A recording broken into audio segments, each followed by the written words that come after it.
Skúšobný odbor je určený pre chlapcov.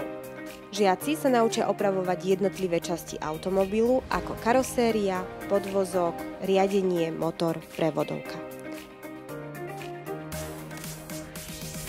Prišiel som sa tu naučiť, čo si ohľadom automechanika, aby som sa vedel lepšie zaobstarať do budúcnosti.